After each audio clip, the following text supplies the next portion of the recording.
This is Dina Marie, and I'm back with Franciscan Friar Father Dan Pattee as we're talking about the life of St. Francis of Assisi. And if you're watching the video of this, I've got an image of Our Lady of Peace Retreat House, which is run by the Franciscan Missionary Sisters of Our Lady of Sorrows, one of our Franciscan communities. Father Dan, we were talking a little bit about the life of St. Francis in our first conversation. But there are so many different communities of the Franciscan order since 1226, or even before that. You're part of a third order. Can you give us a sense of some of these different Franciscan communities that exist today, 800 years after the life of St. Francis? Sure. Again, it's complicated and yet not that complicated. I mean, there's three branches that resulted from Francis in terms of renewing the church. It wasn't just building churches brick and mortar, but awakening Christ in the hearts of the faithful. And as he did that, people wanted to follow the example of Francis. And the first was the First Order in 1210 when he went to Pope Innocent III to get approbation for the order, and he got that. That's the First Order. That's 1210. 1212, at San Damiano, he established Clare of Assisi as a community of cloistered sisters. Now, that's the second order, the Poor Clares. And then, as he's preaching, we say that Francis reformed Benedictine religious life in that he did to the walls of the Benedictine monasteries what Paul did to the walls of Jerusalem. He kind of went out and just spread the word on the highways and byways. So he got men and women out there in the highways and byways just inspired by him to follow Jesus. And that became the basis for the third order, because some of those people out there in broader society, some of them were married people, some were single people, some were hermits, and some were reclusae. They were women that were bricked up in cathedrals, and like Julian of Norwich was a reclusae. And my community of religious, we come from hermits that were inspired by Francis, who came together to live in community. And that's where the third order regular, my community, comes from, as well as a whole tradition of religious sisters that aren't cloistered, who are also third order, like the Missionary Sisters of the Sorrowful Mother there in Beaverton. We have the same rule as they do, because we're religious. And then there's the secular, and they're married Franciscans who live the third order secular rule. And that's basically the family, the total renewal of all sectors of the church by Francis. It is a big family. And I think if we start looking at our lives and looking at where our heart is and where God is calling us, we're all Franciscan at heart. I really think that St. Francis has shown us that in his example. I saw a line that says St. Francis is a man of poverty, humility, and reconciliation. And I think we hear so much about the poverty and humility, but I wanted to ask you a little bit about reconciliation, that spirit of St. Francis, because he had to reconcile his own life and his lifestyle and where he was going. And he made this change to follow, as you said earlier, follow Christ. Christ was his bridge out of chaos, of division, of darkness. What about this reconciliation focus for Francis? Yeah, I think that is key. That it's good. It's good that you highlight that, because when I talk about polarization in his times, and then you look at the polarization of our own times, what you find is not reconciliation, but cancellation. We don't want to talk to each other when we're different. Well, see, Francis, he was not afraid of difference, but he was also all about trying to get others on board with the reconciliation wrought by Christ in bringing enemies together and bringing us to peace, so that we'd stop killing each other maybe we could end up coming to peace. Now, that sounds very utopian, but it's not utopian when you come to Christ, because Francis really was a man of reconciliation, but he didn't, it wasn't something that he crafted. The reconciliation comes by meeting Christ. He led warring factions and warring parties to Christ, because Christ is our peace. And that's the genius of Francis, was like he said, he saw a poor man in the ditch one time, and he said, if this man had been given half of what I've been given, he'd be twice the man I am, you know. And that's the difference Christ makes in our lives, is Christ is our peace, who brings the two of us who are enemies to become one.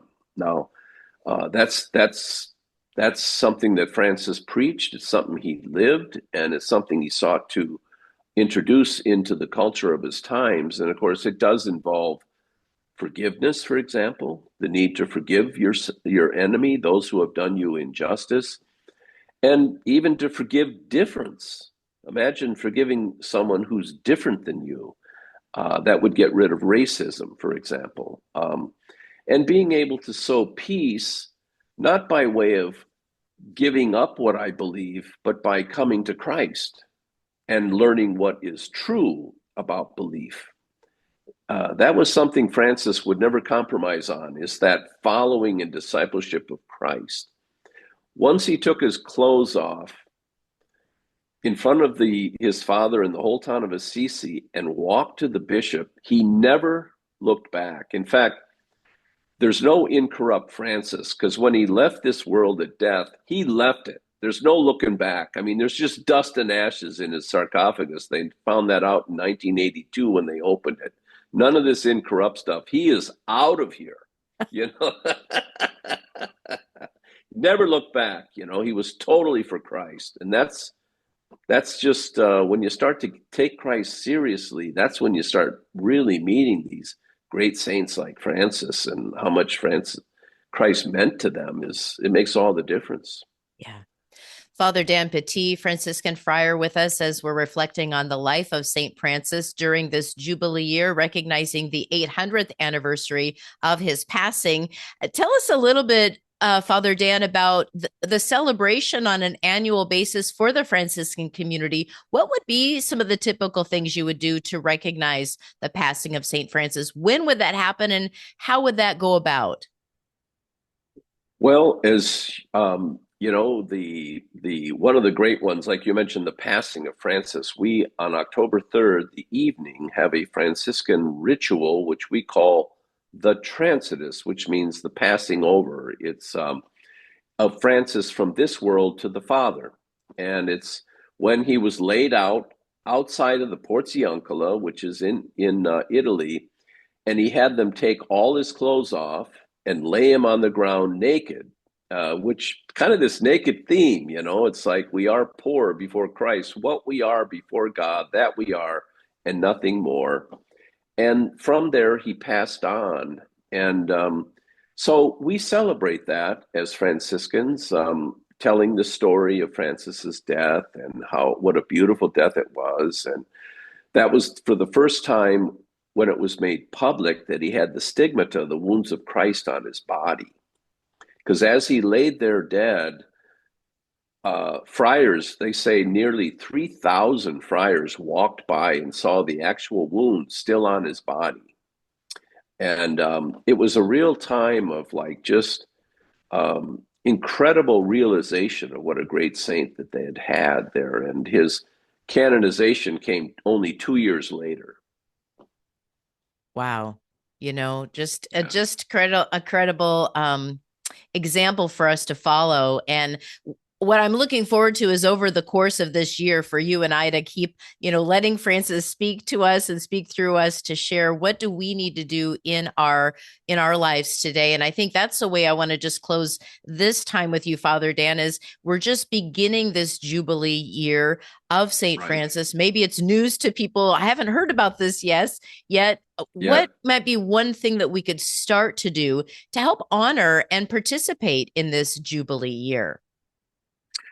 Well, Francis, it has a legacy. He definitely has a legacy that can be summarized simply as this: the cross, the crib, and the Eucharist. All three of those are closely united.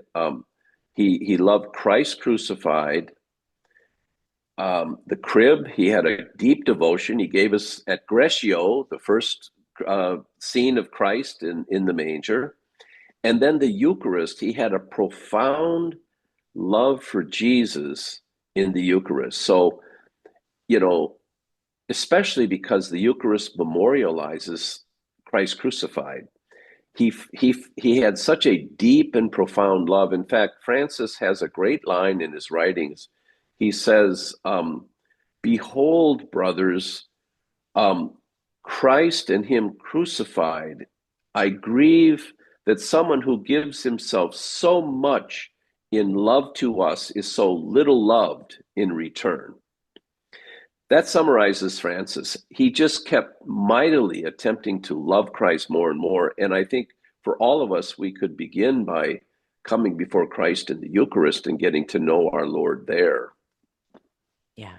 Well, absolutely. And I think that's one of the ways, like we learned in the Jubilee year, is, making a pilgrimage. And it doesn't have to be to Assisi. It could be, but it could be to a Franciscan community in Oregon. We've got the Franciscan Missionary Sisters. You can come to Our Lady of Peace retreat for some prayer, opportunity, of course, to go to confession, opportunity to receive Right. the Holy Eucharist and to pray for the Holy Father and to be able to receive that plenary indulgence as well. But really, it's seeking Christ. Where do I get closer? Picking up a book on St. Francis, a good one, and being That's right. able to That's right. really hear the words of Jesus Christ. And I think the most important thing, what Francis did, meditate on the scriptures. That's what we can become doing more and more. So, Father Dan, I just thank you so much for this time today. And let's continue our conversations during this Jubilee year. I wish you the best as we continue this new 2026 and have a blessed day. Thank you, Dina Marie. Yes, I look forward to talking more about this. We have so much more. He's a very meaningful saint for our times. Absolutely. Thank you so much. God bless. You too. All right.